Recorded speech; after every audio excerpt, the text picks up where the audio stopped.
Good morning.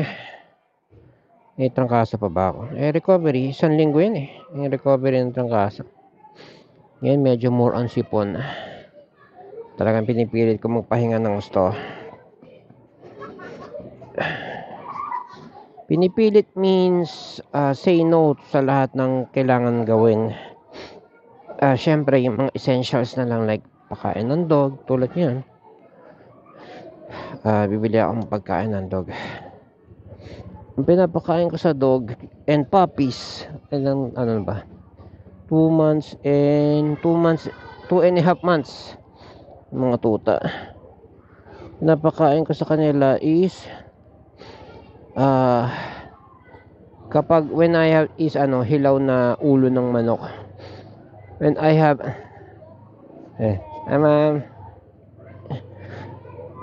hilaw na ulo ng manok. Yun ang pinakamurang karne sa palengke. Magkano ba yung 45 ang kilo? So bili ako ng kahapon worth 160. So silang 6 na yon. 3 adult, 3 puppy. Ay. 3 adult, 3 puppy. Yung puppy, gumaganda yung balahibo, ang kintab. Tsaka yung pupo nila solid. Pag dog food, siraan siya nila pag dog food. So you can tell na yun talaga hinahanap ng bituka nila. Tsaka yung kain nila, lamon talaga, patayan pag kaya nung sa dog food, okay lang na isang plato. Pag itong hilaw na karne, patayan sila, kaya pinaghihiwalay ko na at this age. Pinaghihiwalay ko na sila ng plato. Kasi kung nakakita kayo ng mga tuta na pinapakain na na sabay-sabay isang plato, 'di ba? Okay lang, 'di ba? Unahan lang ganyan. Ito hindi. Actually yung ang matapang dito yung yung brown. Yung brown ng Malinois. Yung itim ang nabubuli. Nabubuli ng brown yung itim. I don't know if it has something to do with color Pero sobrang takaw ng brown. So lumalaki ng gusto. Hindi in terms of tangkad, lumalaki ng gusto yung yung brown. Yung isang itim naman na medyo eccentric, na malayang nakakatakas ng kulungan, tumatangkad. Actually siya yung binalikan namin nung binalikan namin siya, kapansin-pansin na ni teacher na mas hindi pa siya naiuwi sabi niya, parang mas malaki to, sabi niya. Yung dalawa, yung inuna ko na dalawa na yon, di 3 sila, pinresent nung may-ari. Inano ko lang, tumawag ba ako? Parang tumawag ako sabi ko, gumano lang yung dalawa ang lumapit sa akin, naiwan yung isa, kaya yung dalawang kinuha ko. Yung ngayon naiwan, siya yung magaling tumakas sa kulungan. Yung kulungan kasi hinati ko para hindi mahirap magpapasok tsaka magpakain. Hinati ko sa taas, iano ko na lang sa taas. Nakakatakas siya doon sa kalahati. Kaya niyang gumawa ng paraan. Kaya malaya siyang nakakalabas ng kulungan, paikot-ikot. Ngayon, sa kwarto ko na siya natutulog. Wala siyang garapata. May nakuha lang kung mga ilan sa dulo ng tenga. That's it. Tsaka hindi pa malaki. Yung garapata niya yung bubble gum pag lumaki. Sa kanya wala pa. So may konting resistance siya sa garapata.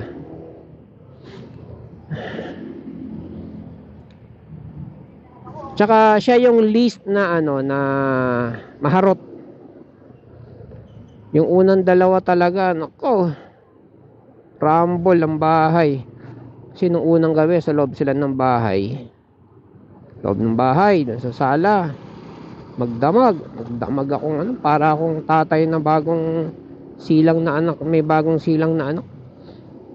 Ligpit ng tae dito, punas ng ihi doon. Ilang beses, hindi lang isang beses tatae kasi ewan ko, pinakain namin ng dog food.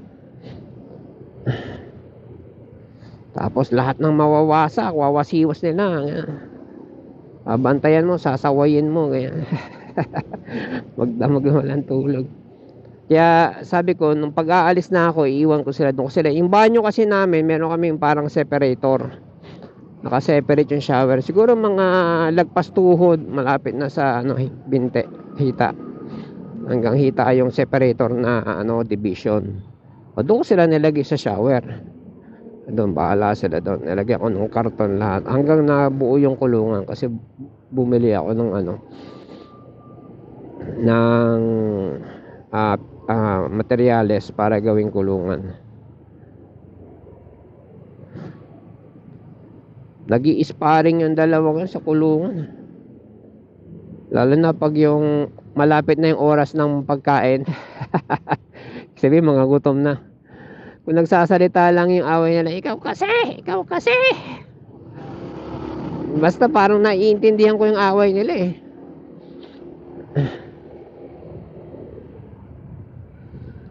Bibili tayo ng hilaw ng manok sa Marikina.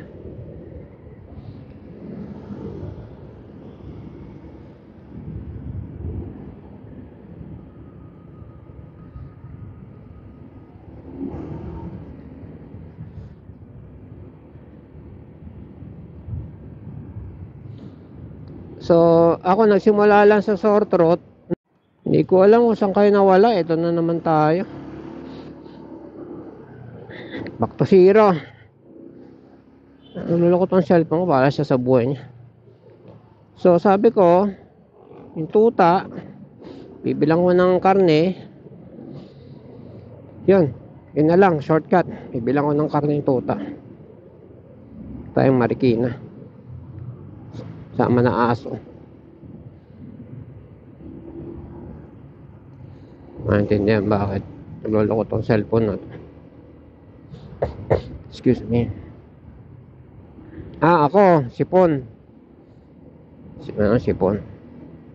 Entrang kaso, matagal talaga yan eh. 1 linggo, 2. Pang ilang araw ko pa lang na yan.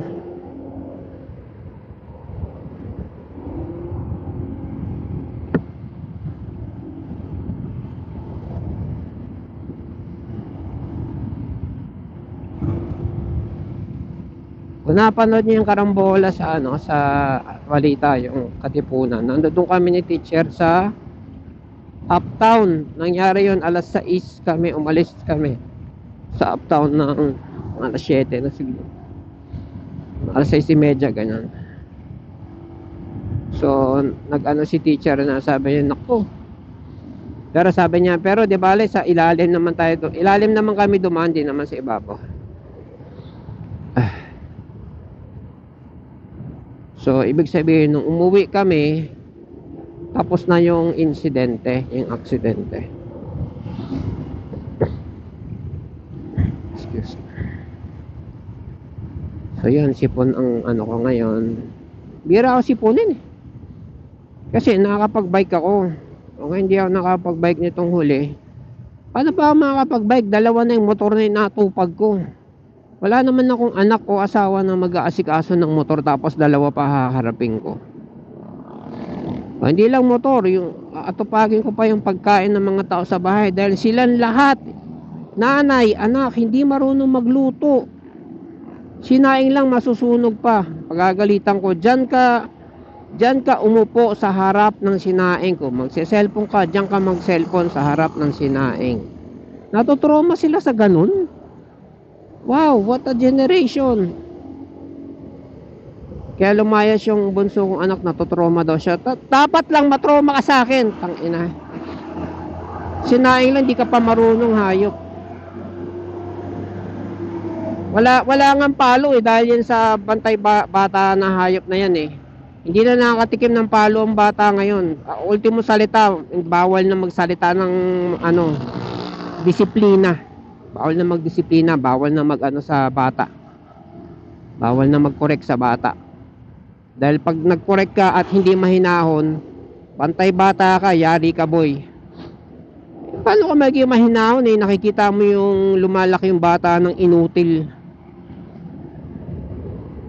College na, graduate na, tatrabaho na lahat. Mga simpleng bagay lang yan eh. Paano magsaing, paano magwalis. Simpleng bagay lang yan. Bakit ikasasama ng loob? Actually, hindi ko nga in-enforce eh. Kung ayaw mo mag-aral ng saing at naku, magkakahiwalay-hiwalay tayo dahil ipakukulong nyo ako at pinagalitan ko kayo sa sinaing. Bahala ka sa buhay, making ina nyo.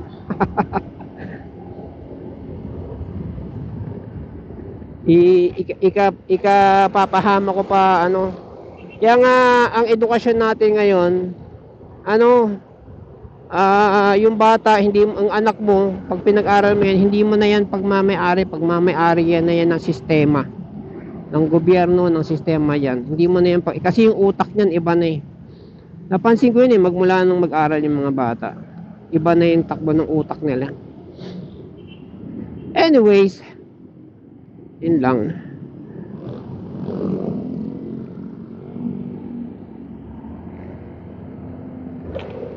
Grabe yung fog na ito. Fog at ano. Delicate yun ah. Tingnan, nakasignal ako.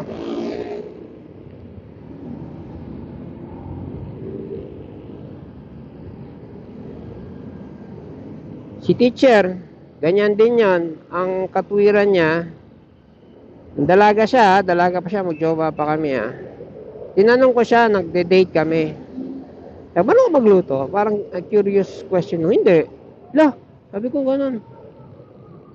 Paano yan pag anong kakainin? Paano tayo kakain? Sabi ko ganun. May trabaho naman ako eh. Sabi ko, hindi yung point ko eh. Paano tayo kakain kung di ka marunong? Di kakain sa labas. Araw-araw? O-order. Araw-araw? Pinasagot niya. O-order. Kakain sa labas. Ako nga, diskumpiyado ako sa karinderya simula nung nakakita ako ng isang tabong betchin ang nilagay sa isang kalderong ulam eh. Simula nun, diskumpiyado na sa karinderya kumain eh. Tapos araw-araw mo kakainin yun. Di naluto utak mo sa betchin nun. So si teacher, hindi marunong magluto. Kung makaluto man yan, success na yan, ipopost niya na yan. Hindi siya talaga nagluluto. Kaya ako, para makakain ako ng normal, ako nagluluto ng sarili kong kakainin. Ngayon, ang masama, hindi nagluto ako. Okay lang, dadamay ko sila dahil lahat sila hindi marunong magluto. Diba? What a fucking generation. Ako, paano ba natuto magluto? 7 kami magkakapatid. Elementary pa lang ako, ano ba yan, sa grade 1 pa lang, kasi ako, babae, lalaki, bunso ako. So, ang nagluluto yung panganay na babae, pinapatulong ako sa kusina. Ikaw maghiwa nito, ikaw magtadtad nito, ikaw magbalat nito, ikaw magano. Ultimong pagsaing. Ultimong pagsisipunin pa lang ako, master ko na yung tubig na yan sa sinaing. Uhugin pa lang ako. Ano ko na yan? Kuha ko na yung tansyahan na yan. Ngayon rice cooker na Saan ba tayo ka? Anong kaliwa? Naka rice cooker na, pa rin eh. Ang tawag nun, inin pa. Hindi ka pwede rice cooker, baka sa kuryente, kailangan stove talaga.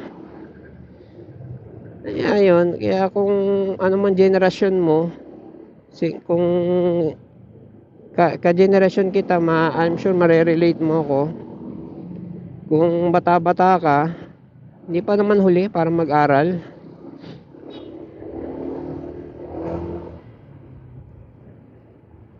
Dami niya sa YouTube, Google mo lang.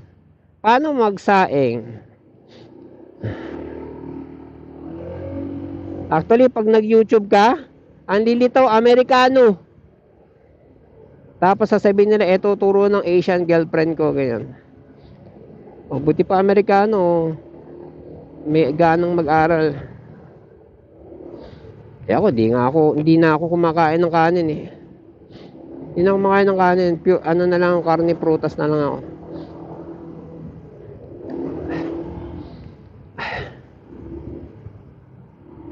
Pag nagkanin ako, napaparami kain ko. Pag parami kain ko, wala nang magagawa.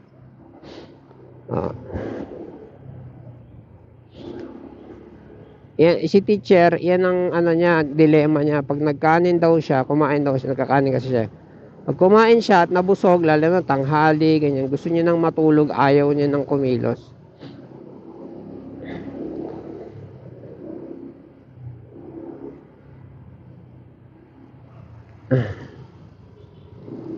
Pero ngayon bibili natin para sa dog lang. Bukas na kami mamamalengke.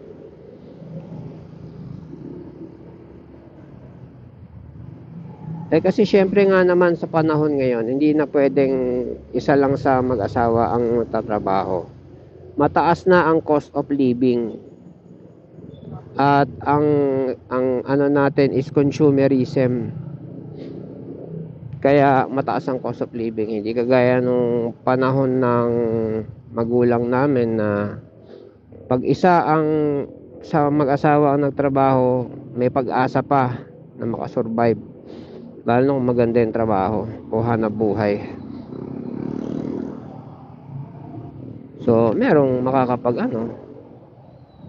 stay at home na mag-alaga ng anak. Ganyan.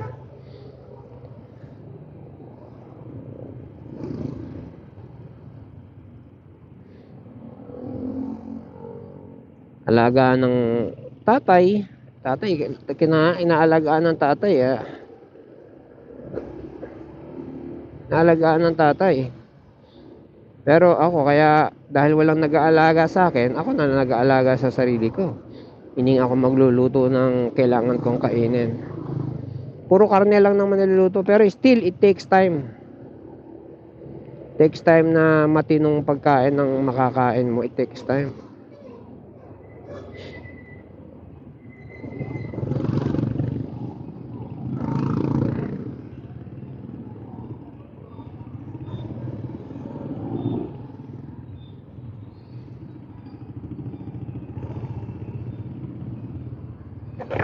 May helmet ko, ang dungis.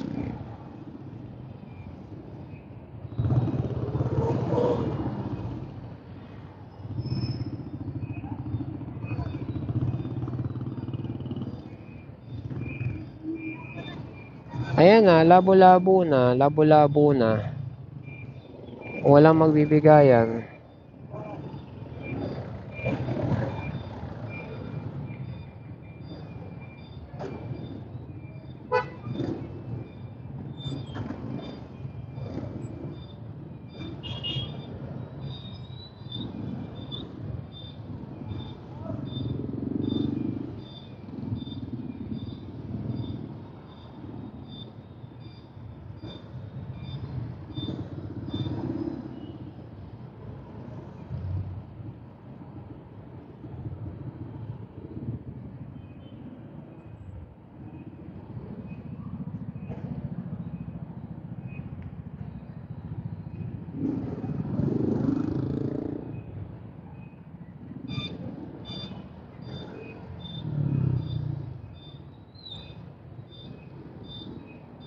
Yan, 45 pesos ang 1 kilo.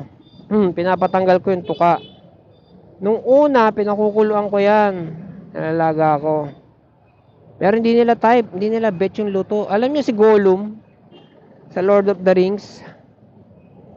Ganon reaction nila. Why did you cook it? You ruin it. Ayaw ni Gollum ng luto. Ganon din yung tuta, ang aso.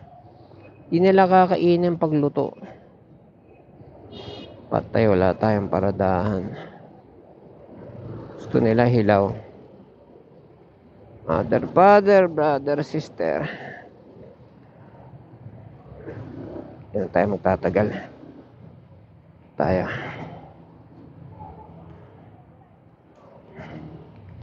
So, mabilisan lang.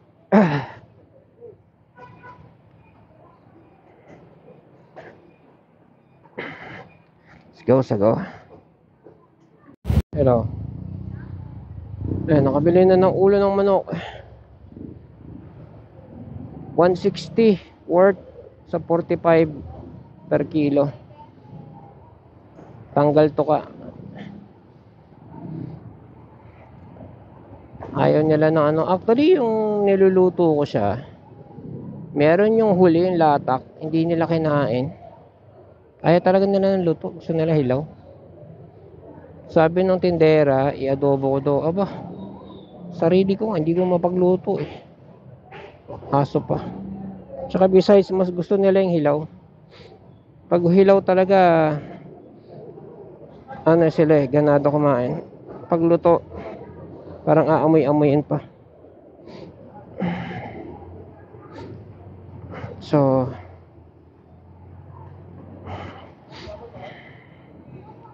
pang hilaw talaga yung bitukan nila. Tsaka maganda, makitabi yung balahibo.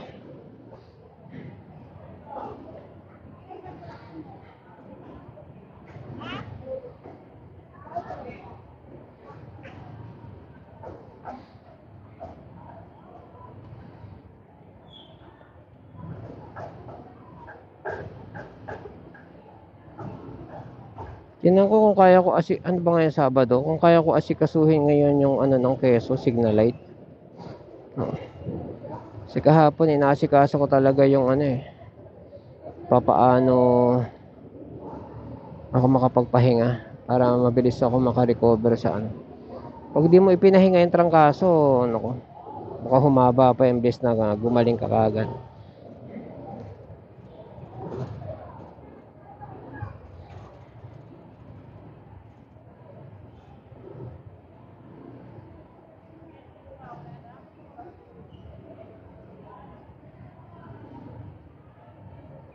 Tagal na ako hindi nakakabili ng ano, native na itlog.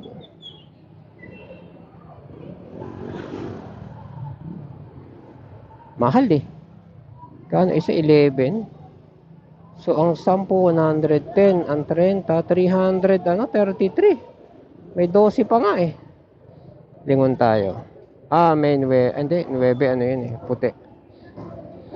So mahal yung ano, mahal yung native. Tingnan natin kung magkano. 12 oh, see? 12.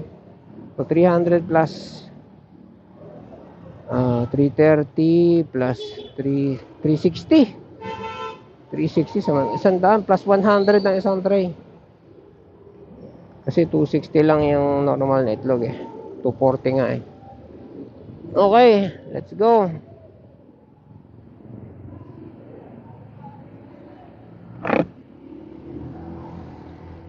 Oras na 6:45. Tanghali na kami umalis ni teacher eh.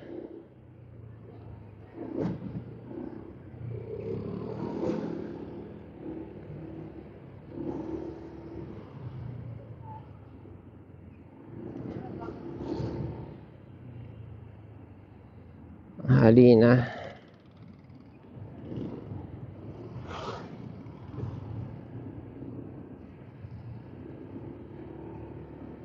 Ako lang naman nagpupush sa amin na ano, na maagang umalis. Kasi stressful lang ano, ang tanghali. Makapal na yung sasakyan.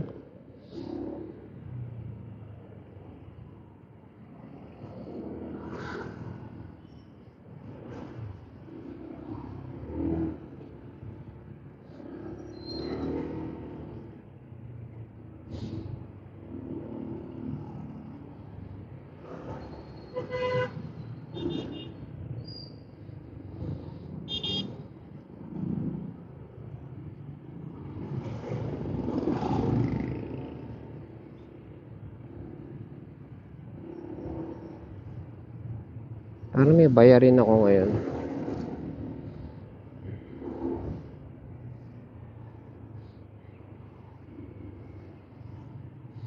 Pag nag-aral ka ng financial, hati yung mundo eh.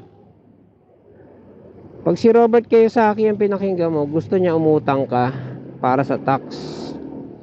Yung mga hindi naman umuutang, meron silang pinaglalaanan eh, like non-profit organization, ganyan, doon sila magdo-donate. Na meron din silang syempre ano doon tawag nun yung benefit, di ba?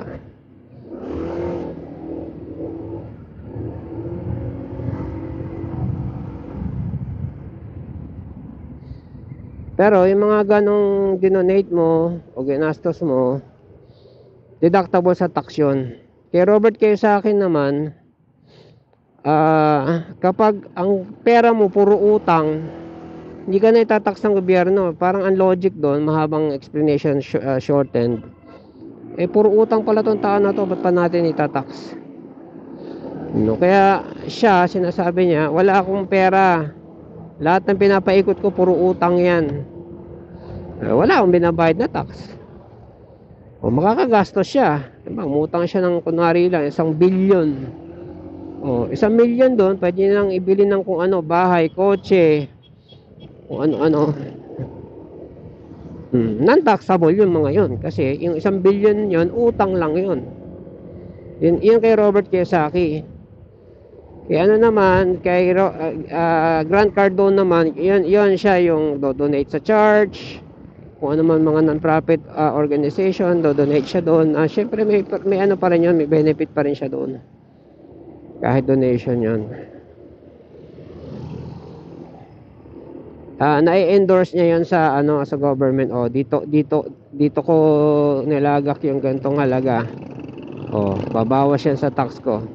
Siya, sinasabi niya, wala na siyang bayarin sa tax sa laki ng dinodonate niya sa mga non-profit. Ganun.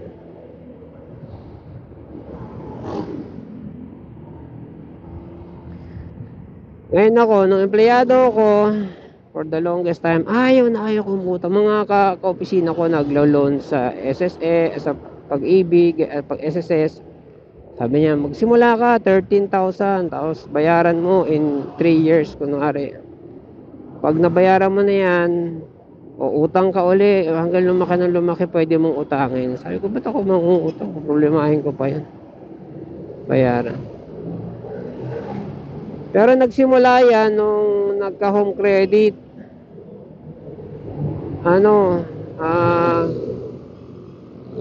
For some reason na ako mag-aircon gusto ko magka-aircon kami kasi minsan dumala yung anak ko. Karaoke kami. Hanggang 2:00 ng madaling araw. Although yung bahay namin, merong bakuran, harap likod, talagang looban. Kumbaga hindi masyadong tabi. Yung kapitbahay lang naman talaga yung sumisiksik sa amin na sarili namin lote, tinatayuan hayop Pero anyways, pero sabi ko, mas okay to kung naka-aircon. So sinikap ko magka-aircon, tapos yung mga division, makapal na na plastic para soundproof Na-achieve ko yun. Pero yung aircon, nabili ko sa home credit, yung aircon, 60,000. Ang loan ko, 40,000. Nag-cash out ako ng 20. Yun. Nabayaran ko yun in 9 months. Unang utang ko yun Ang laki, 6,000 plus a month ang binabayaran ko. Talagang nilalaan ko yun. Nilalaanan ko yun. I make sure na hindi ko siya makakalimutan. 6,000 a month. Talaga nakapokus ako na monthly ito babayaran ko. Pero ito naman si home credit pala, nung malapit na matapos, 9 months to pay, nung malapit na matapos, makulit. Sir, blah blah blah blah blah blah blah blah blah. Ang kulit ng agent. Ay ko hindi ko na kailangan. Ito nga, karir na ako dito sa 6,000 naman, dadagdagan mo pa. So tinatanggihan ko yun hanggang sa nanggigil ako sa battery ng keso. Nung totally nabayaran ko na, tumatakbo na yung buwan nanggigil ako sa battery ng keso. Pero lalo na nung nabayaran ko yung aircon. Kasi wala na akong utang sa home credit. Wala na akong utang, tapos panay na panay ang tawag. Malapit ko na sabihin, wag nyo na akong tawagan kahit kailan. Ayoko naman tuldukan yon kasi malay natin, magkaroon ako ng pangangailangan. Pero kada tawag lang, dinidecline ko lang politely, professionally, kahit sila parang hindi na. Minsan, 10:00 ng gabi, tatawag sa akin, sir, blah blah, pasensya na, blah blah blah. So nung nanggigil ako sa battery ng keso, sabi ko, tapos nagsabi sila ng halaga, sir, one time lang to, big time lang to. Pag di mo to ni-loan, hindi ka na makaka-loan uli ng ganitong halaga dahil mabibigay na to sa iba. Basta meron silang mga bait na sasabihin sa'yo na, sir, ngayon lang to, sa susunod, bla bla bla bla bla, wala na. Basta ibibait ka nila. Eh, saktong ano yon, yung talagang nagdagdag na ako ng SLA na battery, walang kwenta. Tapos may mga, yun nga, may mga desire talaga ako na gusto kong lumakas yung andar, gusto kong lumayo yung range, ganyan ganyan. Tapos kausap ko nun si Tililing, ganyan. Sabi ko, sige, try na. Sabi ng Home Credit, sir, try nyo lang. Di naman sure na ma-approve ka. Kung di ka ma-approve, di at least na try nyo. Parang ganun yung philosophy ng taga Home Credit. Na-approve. So lumabas yung pera. O, bit ko na yung pera. Eh, pabalik-balik na ako kay Tililing nun eh. Sabi ko, Tililing, tara, ituloy na natin yung upgrade. Sabi ko, ganun. Well, unfortunately, si Tililing yung nakaharap ko. Kaya, yun ang nangyari sa battery ko. So, 3 years to pay yun. 42 months. So, lagpas 3 years. 3 years and a half. 3 years and a half pala yun. Nakaka 9 months pa lang ako. Sipin mo yun. Sa 9 months na yun na lumipas, 3 months doon, hindi ko siya nagagamit. Kasi nga, nalubog siya sa ulan. Dahil merong false claim sa akin si Tililing na kahit gawin mong submarine to, nilagyan ko ng ano to, sealant to, mga ganun siya. Tapos nung nasira, actually hindi pa nasira eh, MIA na, di ba? Kaya, ayun na.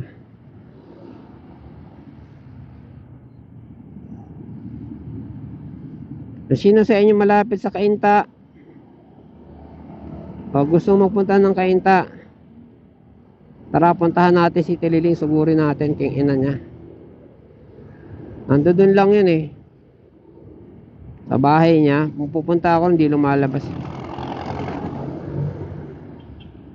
Alam niya na busy akong tao eh, na hindi ako mag-aaksaya ng oras.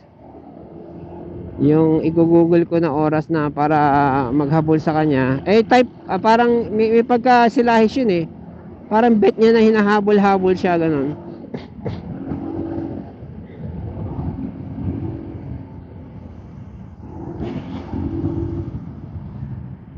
Maganda, marami tayo, kuyugin natin king ina niya.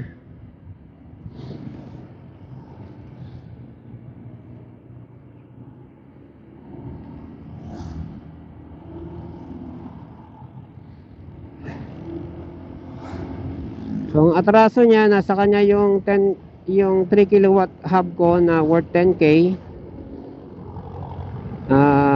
Yung lubid ko na panghila. Yung gulong ko, kasama dun sa ano, bago yun, ilang ano pa lang nagamit yun. Kasama dun sa hub. Itong warranty ng battery, yung warranty ng battery ko nasa 27 ang nagastos ko doon. Supposedly siya yung magwa-warranty noon. Diba? Dami niya atraso sa akin. At meron akong GC na mga naloko niya rin. Pinagbentahan niya ng sobrang lumang battery. Hindi na magamit.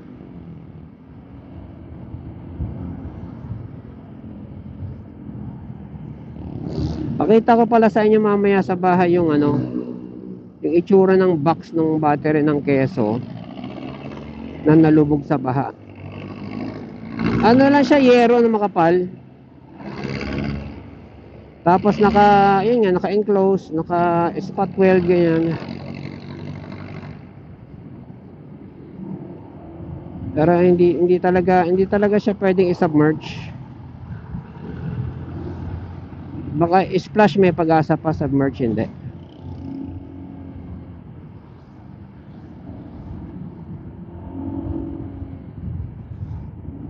So kapag ang mga seller na de-declare ng ito, pag ganito pwede itong ilubog, ganyan. Wag niyo ilubog, bawasan niyo ng isa yung claim niya, gawin niyo lang ano, splash proof instead na submersible, ganyan. Diba yung mga BYD, pinapakita nila sa ilog, lumulubog, pagbukas ng pinto, labasan yung tubig, waterproof daw. Kaya maniniwala sa ganun. Unang-una, ang baho nun. Ang baho na ng interior mo kung nalubog mo. Pinoprove lang nila na kaya i-survive. Oo, kaya i-survive, pero after that, wala na. Na-survive mo nga, nakauwi ka. Pero after 1 week, 2 weeks, oh, goodbye BYD ka na.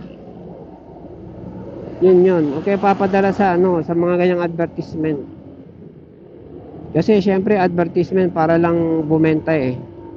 Hindi para ano. Eh syempre pag nasira yun, di ba? Kikita pa rin sila. Dahil pag nag-claim ka doon, sasabihin nila, ay sir, ito covered, ito hindi. Ito covered, ito hindi. Di kumita pa rin.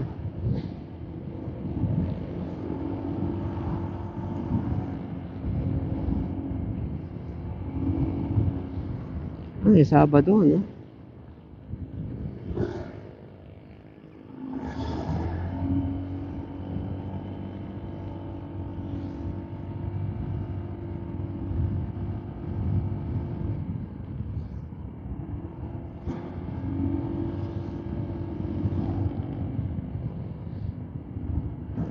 Pag meron nga ako nakakasabay na naka-electric motor, naka-e-bike na na ano na motor hindi bisikleta. Nang iiwan talaga. Ang iiwan, iba yung mundo ng electric eh.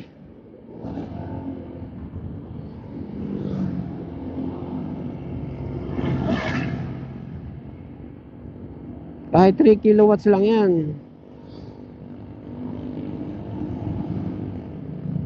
Pag nag-decide yan na bumira, iwanan ka talaga.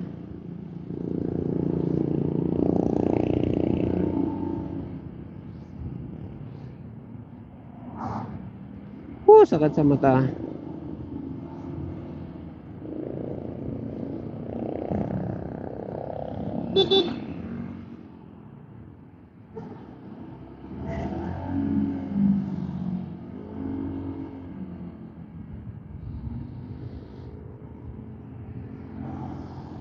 Nandiyan dyan pati yung battery na ano na sira daw according to Greg. So 5 yung pinalitan, 6 yung binili ko. Pandagdag yung pang-6. Sabi niya kalawang na daw.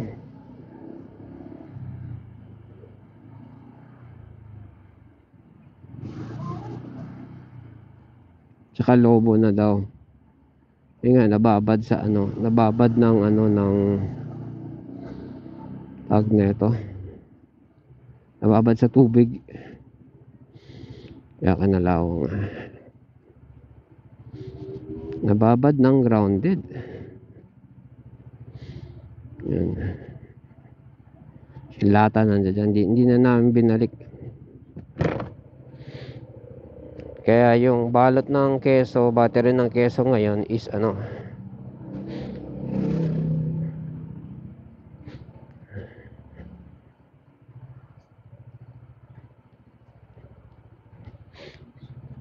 yung blue plastic.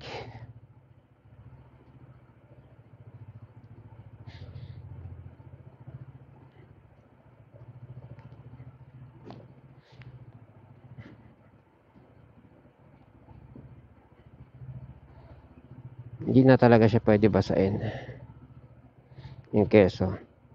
Actually, yung advice nga ni Paul, yung huling technician yan, sabi niya, ano, pag namalengke ka at natuluan ng dugo yung ano, yung floorboard, ano mo,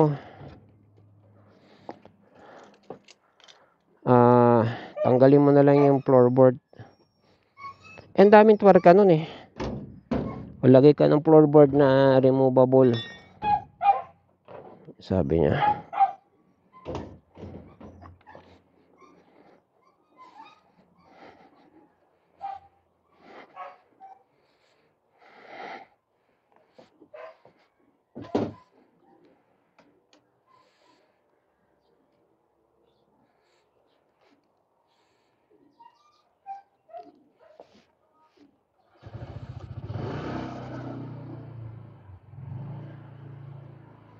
para malabhan ko yung floorboard.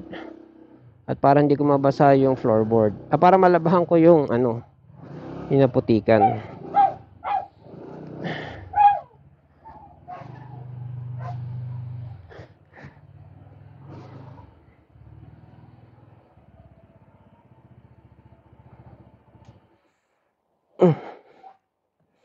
Napakita ko pala yung keso sa inyo. Dali, sara ko lang yung gate. Ito lahat ng mga kinukwento ko.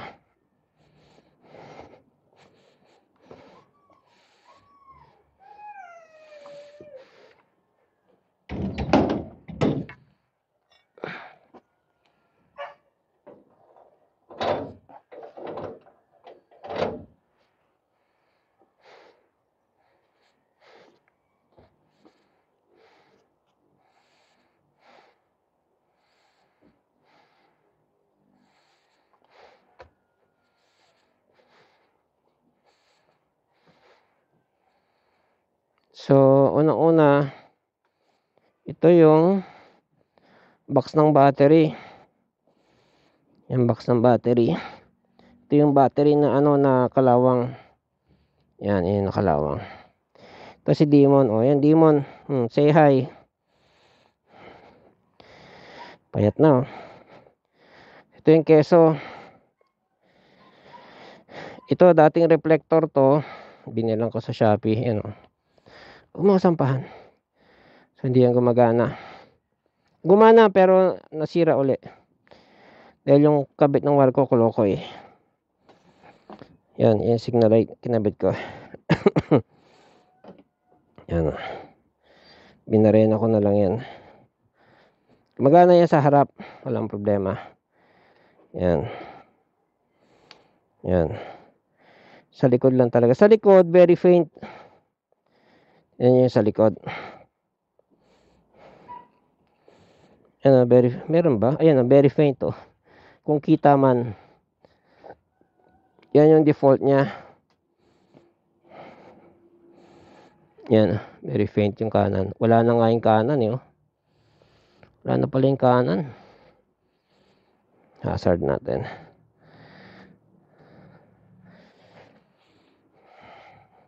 Yan, oh. Ito yung kaliwa, yung kanan wala na. So, ewan ko.